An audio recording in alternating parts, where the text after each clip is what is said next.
Miren, básicamente las infecciones periodontales tenemos que empezar a verlas como de una manera, desde otra perspectiva. Son infecciones endógenas, se dice porque son de las propias bacterias del organismo y son mixtas porque es un conjunto, no es como cuando nos da gripa por el H1N1, ¿no? Que es un solo microorganismo. Entonces, todos estos microorganismos colonizan la placa entobacteriana subgingival, lo que está por abajo de la encía, y se organizan dentro de la biopelícula. Y básicamente esta organización que les ayuda a protegerse, a multiplicarse, a poder dirigirse a otros sitios, es lo que hace que no hemos podido erradicar por completo la enfermedad periodontal. Entonces, como ya les dije, ¿no? La diferencia entre una infección endógena y exógena, pues es eso, que es una flora normal o que es una flora que es oportunista, ¿no? Pueden ser como los exógenos. Ahora, desde 1997, estos dos autores que están viendo, Loesche y Giordano, hacen un cambio de paradigma.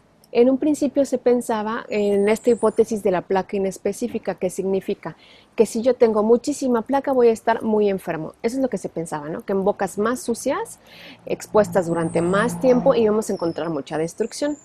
Bueno, durante muchos años esto pues fue enfocado a que tuviéramos que limpiar mucho más, cepillar mucho más, etcétera. Pero fue gracias a los alcances de la microscopía y, por ejemplo, de lo que ustedes han leído en el artículo, ¿no?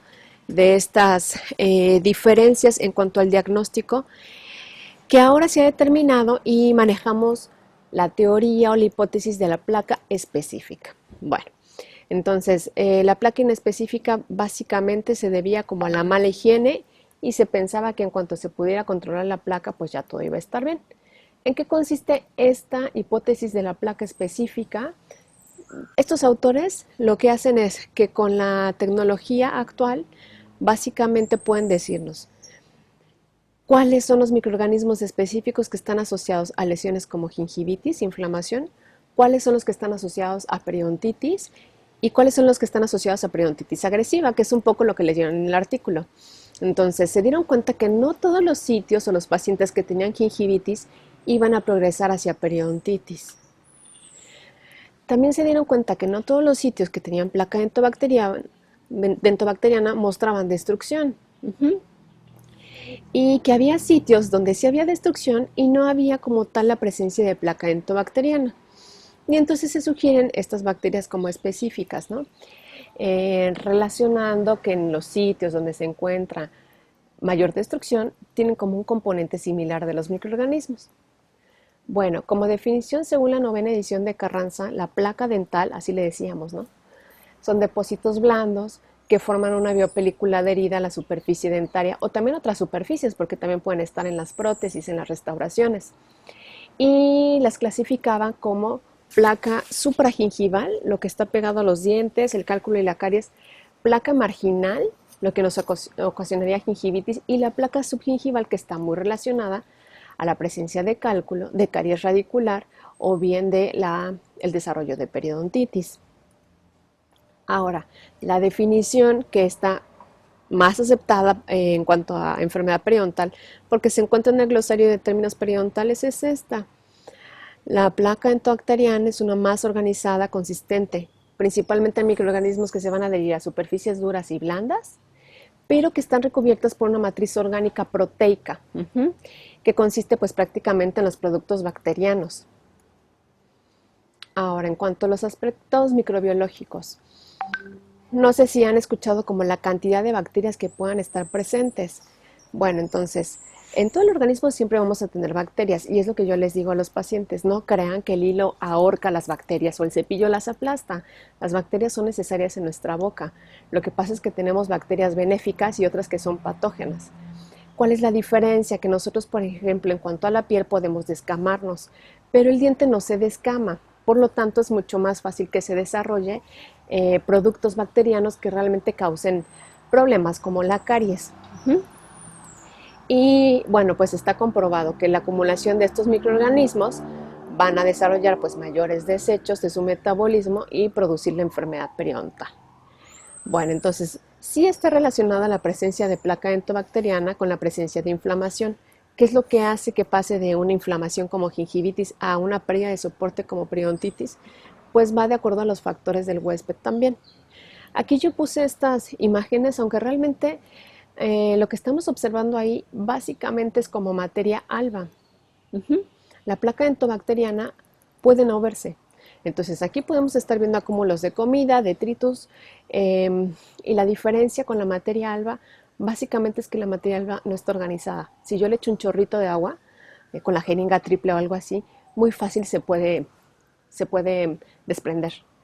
Y la placa entobacteriana, como tiene otro tipo de componentes para adherirse, pues ven que el paciente tiene que cepillar casi como 10 veces en un sitio para poder desorganizarla. Bueno, entonces, desde 1965 se ha demostrado que si nosotros tomamos 1 milímetro, lo que sería lo mismo que 1 miligramo de placa entobacteriana, estuviéramos encontrando 100 millones de bacterias. Especies, bueno, yo creo que actualmente a lo mejor hasta hay que actualizar esa cifra, 700 especies, y que por supuesto si nosotros dejamos que se acumule la placa, entonces se va a presentar inflamación. Porque está comprobado que si en los sitios donde está inflamado eliminamos la placa, disminuyen los signos. Y en recientes estudios, ahora para lo de la conferencia que di, estuve investigando que básicamente nosotros podemos dejar placa entobacteriana hasta 48 horas y todavía en algunos pacientes puede ser compatible con salud. Y después de las 48 ya podríamos estar viendo signos de inflamación. Acuérdense, ¿no? Muchas veces subclínicos, o sea, el paciente no lo ve, no ve que sangra, pero si nosotros metemos la sonda, pues sí. Entonces, esta placa entobacteriana, pues es casi transparente o puede llegar a ser opaca. Entonces, miren, otra fuente dice que hay hasta 500 especies y lo que es bien sabido, ¿no? Que en la boca tenemos de todo, bacterias, hongos, protozoarios, virus, ahora que se decía, ¿no? Que pudiéramos ahí estar alojando COVID. Pero también ese biofilm vamos a encontrar células epiteliales, macrófagos y leucocitos. Ahora, ¿qué diferencia habría entre decir que es una placa bacteriana o placa dentobacteriana o un biofilm? El biofilm tiene un proceso de maduración diferente cuando ya tiene esta, esta matriz, ¿no?, de glucoproteínas que lo protege. Y la placa dentobacteriana podemos decir que es un poco más joven, vamos a decirlo, ¿no?, o como más reciente y que no está completamente organizada. Bueno, entonces, su estructura es heterogénea, con canales abiertos, y estos canales están llenos de líquido. Entonces, es como si cada quien tuviera su casa y tuviéramos, en vez de estos cables, ¿no?, de telefonía, etcétera, pues tuviéramos estos tubos en donde básicamente ahí podemos manejar, mover, ¿no?, la comida, que serían moléculas solubles, los nutrientes o los productos de desecho a través de ese biofilm. Entonces, como ven, ya es una organización mucho más compleja que simplemente restos de alimentos. Bueno, y para esto pues también hay como imágenes, ¿no?, que son como unos honguitos y que se notan los canales entre unos sitios y otros. Ahora, la placa entobacteriana se puede formar en el tercio gingival, en hendiduras, en fosas, en fisuras, en dientes que tienen malposición, en restauraciones desbordantes. Acuérdense que todo eso, cuando vimos gingivitis con factores locales que contribuían a la presencia de la enfermedad, bueno, estaban ahí. Y también va a depender en dónde se localicen o la velocidad con la que se acumulen, pues de acuerdo a lo que yo coma, de acuerdo a lo que el momento, ¿no?, de higiene, cuántos momentos me doy al día, en mi composición salival, cuánta agua tomo, ¿no?, la velocidad del flujo de mi saliva. Y acuérdense que para todo esto pues necesitamos tener una solución reveladora. Bueno, entonces en algunos libros se dice que hay 3 fases en la formación de la placa. Nosotros vamos a tomar como referencia que existen 4 fases. Entonces, dice que es similar en superficies duras, intrabucales, como también no bucales. ¿De qué va a depender este cambio de composición de un tipo de bacterias a otras? Pues de acuerdo al oxígeno, de acuerdo al grosor de bacterias que existan, de acuerdo a los nutrientes que hay en nuestra boca, ¿no?, lo que ya hemos platicado, y a al periodonto intacto que tengamos o un periodonto con inflamación. Bueno, y entonces estas son las 4 fases. Acuérdense que todo esto se queda grabado La primera fase se llama absorción molecular. Y si ustedes están viendo en la imagen de abajo, es un sustrato limpio. O sea, este es un diente en donde le acabamos de hacer profilaxis, pasamos la pasta para profilaxis, acabamos de pulir, y el paciente sale del consultorio. Muy bien. Lo primero que va a empezar a vivir es la absorción molecular. Esto quiere decir que va a haber moléculas hidrofóbicas que van a formar la película adquirida. Este es como si fuera un tapetito, ¿no? O como si fuera la alfombra roja, en donde van a empezar a adherirse. ¿De qué está compuesta esta alfombra roja? Pues son mucinas y anticuerpos que están en nuestra saliva. Y también depende de la carga de los dientes, la carga de la hidroxiapatita que tengamos. Hay algunos cepillos, por ejemplo, bueno, hay cepillos eléctricos, pero también hay algunos cepillos sónicos que lo que hacen es cambiar la carga de estos cristales de hidroxiapatita para que favorezca que las bacterias que tienen una carga diferente pues no se adhieran, ¿no?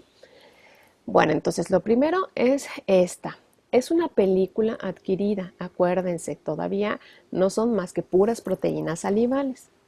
Después de eso, ustedes están viendo arriba una flecha que dice flujo, ¿no? Que es aquí hacia donde se va a incrementar. Entonces, la fase 2 ya empiezan a adherirse microorganismos aislados. No todas las bacterias se pueden adherir a esta película adquirida. Entonces, estas primeras bacterias que están aquí como frijolitos, ¿no? Que básicamente pues son bacilos y estas se adhieren por medio de fimbrias. No todas las bacterias tienen fimbrias, o no todas las bacterias tienen la afinidad a esa película adquirida.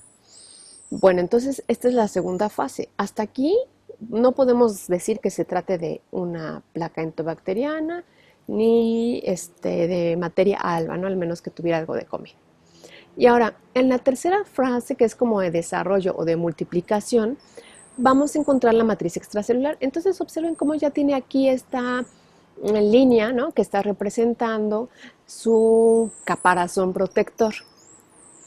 Hay bacterias que están adheridas al diente, hay bacterias que están libres y hay bacterias que ya se encuentran dentro de este escudo. Bueno, entonces ese desarrollo y multiplicación es gracias a la matriz extracelular y favorece que se puedan multiplicar las bacterias. Y la última fase, que es la de maduración o absorción secuencial de microorganismos, hace que gracias a que está protegido por ese caparazón, esa matriz extracelular, y ya hay afinidad hacia unas bacterias y otras, por supuesto se comparten los nutrientes, sacan los desechos y pasan información acerca de antibióticos, etcétera. Finalmente es cuando podemos decir que se encuentra la placa entobacteriana. Entonces, bueno, esto puede pasar desde una hora cero, ¿no? Vamos haciendo la primera fase, la segunda, la tercera, y a través de horas ya puede estar presente otra vez organizado el biofilm. Por eso es que a los pacientes les decimos, bueno, no puede cepillarse 3 veces al día, pues hágalo aunque sea una vez, pero bien hecho, porque lo que necesitamos es, yo utilizo mucho el término disgregar o desorganizar estas, yo les digo a los pacientes, colonias de bacterias, para no meterme en el rollo de que son diferentes bacterias y de todo y cubiertas por una matriz extracelular. Bueno, entonces, uno de los términos que vamos a empezar a platicar son coagregación, adhesinas y receptores. Lo que ustedes están viendo esta línea hacia abajo es el sustrato, ¿no? El sustrato limpio del diente. Ya dijimos que algunas bacterias se adherían a través de la mucina porque tienen adhesinas y receptores específicos para las superficies del diente. Entonces estas bacterias tienen esa afinidad. Ese significa Streptococcus. Y la coagregación, vamos a llamar el término cuando son entre moléculas, entre células genéticamente distintas. Es la tercera imagen. Entonces ya están viendo que esta AB no tiene afinidad o no tiene receptores para la película adquirida, pero sí lo tiene para el estreptococo. Entonces a este estreptococo se le llama colonizador primario y después vamos viendo colonizadores secundarios que necesitan por fuerza que ya haya alguien trabajando ahí. Y entonces así es como vamos haciendo la maduración de este biofilm hasta que se vuelve más complejo, ¿no? Bueno, entonces en las primeras 24 horas lo que vamos a encontrar son cocos gram positivos, anaerobios facultativos y, bueno, como están viendo aquí, actinomices y streptococos. Las siguientes 24 horas van a aumentar los cocos y bacilos gram positivos.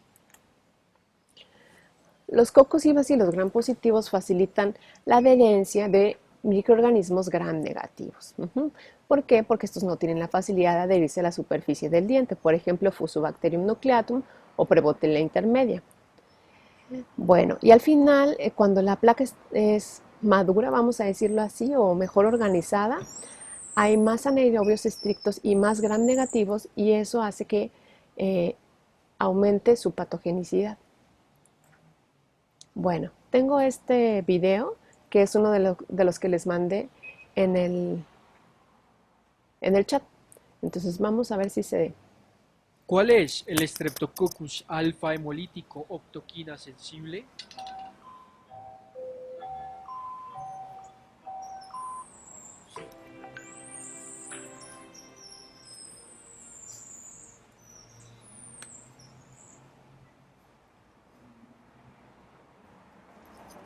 El Streptococcus alfa hemolítico optoquina sensible. Quiero preguntarle si se escucha. Sí, doctora. Bueno, Ok. Para lo que busqué este video no fue para el alfa hemolítico sensible, sino... Es esencial en microbiología.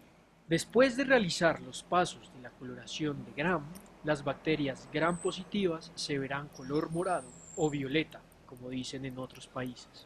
Lo siguiente es identificar la forma que tienen al microscopio. La primera forma puede ser como bacterias alargadas, a las que llamaremos bacilos. La segunda forma le llamaremos cocos. Y a la última forma tenemos que imaginar que a un bacilo le salieron una especie de brazos. A estos los llamaremos bacilos filamentosos.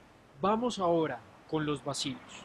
Los bacilos gram positivos se clasifican en dos grupos grandes, dependiendo si les gusta el oxígeno o aerobios o si no les gusta el oxígeno o anaerobios. Los bacilos gram positivos aerobios más frecuentes son los géneros Listeria, Bacillus y Corynebacterium. Por otro lado, los bacilos gram positivos anaerobios por excelencia son del género Clostridium. Los bacilos filamentosos se clasifican en dos grupos grandes, si les gusta el oxígeno o aerobios o si no les gusta el oxígeno o anaerobios. Los bacilos filamentosos gram positivos aerobios por excelencia son del género Nocardia y los anaerobios son del género Actinomyces. La tinción de Ziel-Nielsen se usa para diferenciarlos, ya que las bacterias del género Nocardia son ácido-alcohol resistentes. Ahora vamos con los cocos. Al identificar cocos, lo primero que se debe hacer es identificar su distribución. Es decir, si se encuentran en fila india, serán del género Streptococcus. Por el contrario, si los vemos como un racimo de uvas, los identificaremos como del género Staphylococcus. La prueba de catalasa es otra forma de diferenciarlos. Los Streptococcus son catalasa negativos y los estafilococos son catalasa positivos. Vamos con los estafilococos. Al identificar a un gram positivo del género Staphylococcus, se le debe realizar la prueba de coagulasa. La prueba de coagulasa es positiva cuando se trata de la temida bacteria Staphylococcus aureus. Cuando la prueba de coagulasa es negativa, se debe realizar otra prueba más. Esta se le denomina prueba de sensibilidad a la novobiosina.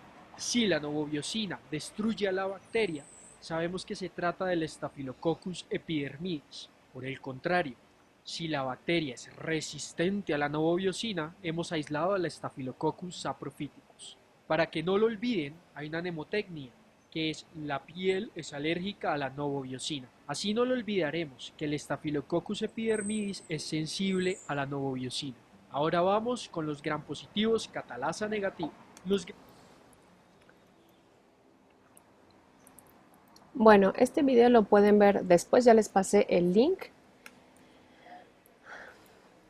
Y básicamente lo hice para recordar un poquito la diferencia entre una bacteria que se pinta gram y lo que decimos gram positivo o gram negativo. Acuérdense que eso tiene que ver de acuerdo a su componente de la pared celular.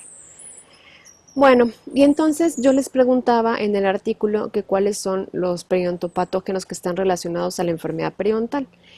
Y probablemente sean diferentes, ¿no?, a los que tenemos aquí, porque cuando menos allá son unos 5 y depende de qué enfermedad periodontal también. Y a esto se refiere entonces la hipótesis de la placa específica.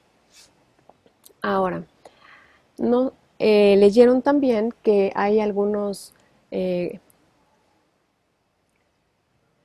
algunos estudios que hizo Sokransky en 1998 y que clasificó los complejos microbianos de acuerdo a los colores, ¿no?, de la placa entobacteriana. Bueno, eso es lo que vamos a ver ahorita. Acuérdense que la placa supragingival, bueno, va a estar presente y por supuesto va a estar sobre todo llena de cocos, ¿no? Tiene que tener una película adquirida. Si nosotros desde el principio no promovemos que exista la película adquirida, con mayor dificultad se va a poder adherir y madurar la placa entobacteriana. Si esta placa supragingival no está presente, no se va a formar la placa subgingival, porque es lo que finalmente le da pues la fuente de nutrientes, ¿no? Ok. Otro aspecto importante es la matriz intercelular. No todos son bacterias, sino también hay un fuerte componente entre la masa total, casi un 20, un 30% que corresponde a esta matriz. La matriz puede estar formada por material orgánico e inorgánico, como lo estamos viendo también en los tejidos periodontales.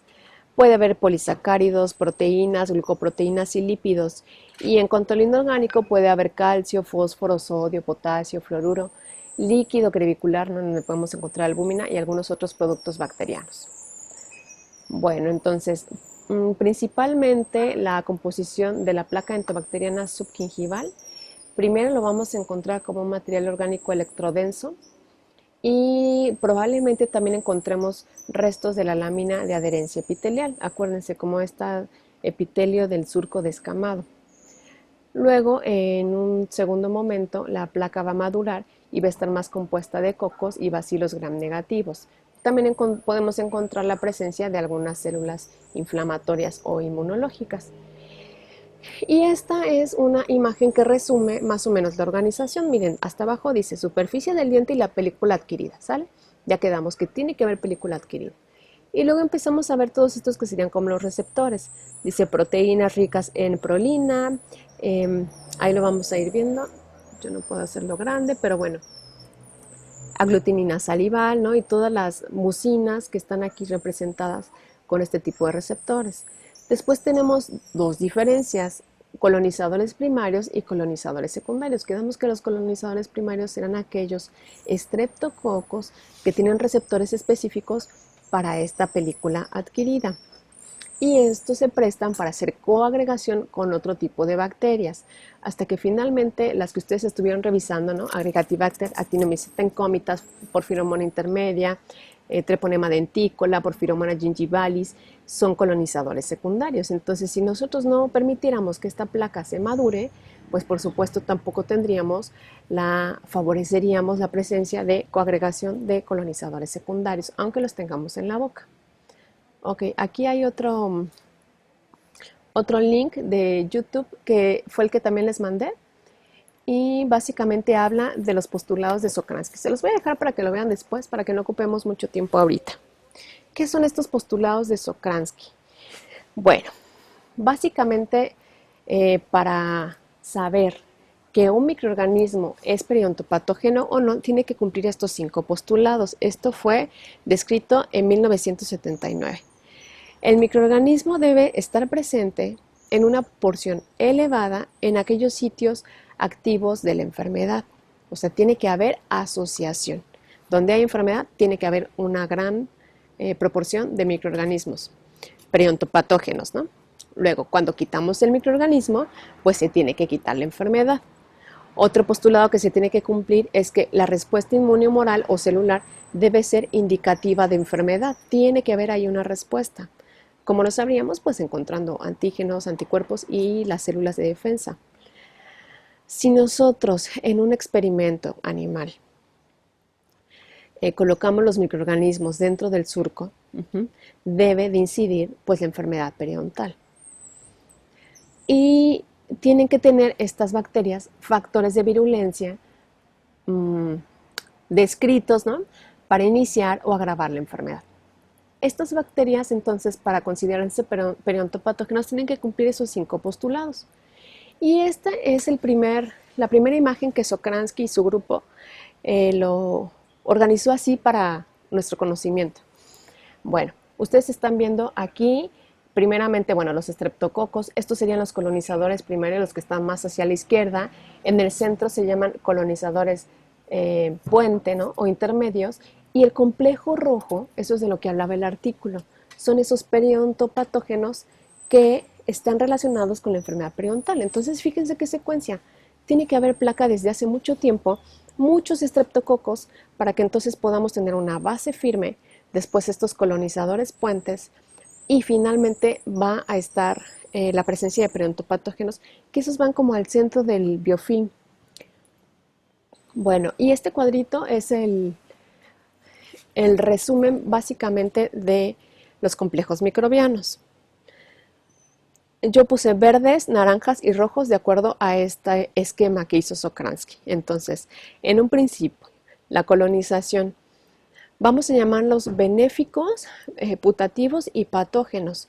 Los colonizadores benéficos van a ser los primarios o los tempranos, los que ya vimos de esta manera, que se adhieren a la película adquirida. Los segundos colonizadores les llamamos puente y los últimos colonizadores se les llama tardíos. Ahora, ¿qué diferencia hay entre unas bacterias y otras? Las primeras bacterias son aerobios, resistentes a la tensión del oxígeno. Las segundas bacterias van a ser del complejo naranja, van a ser anaerobios facultativos. Y los patógenos son anaerobios estrictos. Piénsenlo, que estos patógenos están subgingivalmente, entonces ahí no hay tanto oxígeno y ahí es donde ellos se acomodan mejor. En el nivel gingival, los primeros, que ya platicamos de los estreptococos, básicamente los encontramos en el diente o en el surco, pero a 1, 2 o 3 milímetros de profundidad. Y los patógenos necesitamos encontrarlos a una mayor profundidad ya ante la presencia de bolsas periodontopatógenas, ¿no? Más de 3 milímetros, por eso es que lo cambiamos de color, lo ponemos en rojo, en número 4, 5 y 6, porque tiene que ver con otro tipo de microorganismos. Requerimientos nutricionales. Todos los estreptococos que están mucho más relacionados hacia la caries se alimentan de carbohidratos. Los puentes pueden alimentarse de carbohidratos y proteínas y los patógenos se alimentan de proteína. Lo que yo siempre les digo es, están en nuestro surco, ¿no? Entonces están en relación a la pared de la bolsa. Y ahí tienen los nutrientes específicos, ¿no? En ese epitelio del surco, pues ahí comiéndose nuestras fibras gingivales. El tropismo quiere decir la afinidad que tienen. Los colonizadores primarios tienen mucha afinidad al diente y los colonizadores tardíos o los periodontopatógenos al epitelio. Los primeros se van a adherir al diente. Los putativos es a través de coagregación y los periodontopatógenos es a través de biopelículas. Necesitan la biopelícula a fuerza. Ahora fíjense, este es un tema como muy complejo, ¿no? Que los primeros, los estreptococos, son muy resistentes a los antibióticos y resulta que los periodontopatógenos son poco resistentes a los antibióticos. Entonces, si son susceptibles, ¿por qué es que no podemos, no? Pues porque están adentro de ese biofilm. Y si todos los de afuera, ¿no?, que son como los soldados que están cuidando a los que están ahí adentro, al complejo rojo, son muy resistentes, no dejan que el antibiótico entre o penetre. Por eso es importante disgregar la placa entobacteriana, tallar con curia, ¿no?, y consistentemente. Ahora, la mayoría van a ser gram positivos, a excepción de los periodontopatógenos, son gram negativos. En el pH van a ser ácidos todos los estreptococos porque acuérdense que producen la cavidad en el diente. Y sin embargo los periodontopatógenos pues son alcalinos. Y están muy relacionados los primeros a caries y los periodontopatógenos pues a enfermedad periodontal.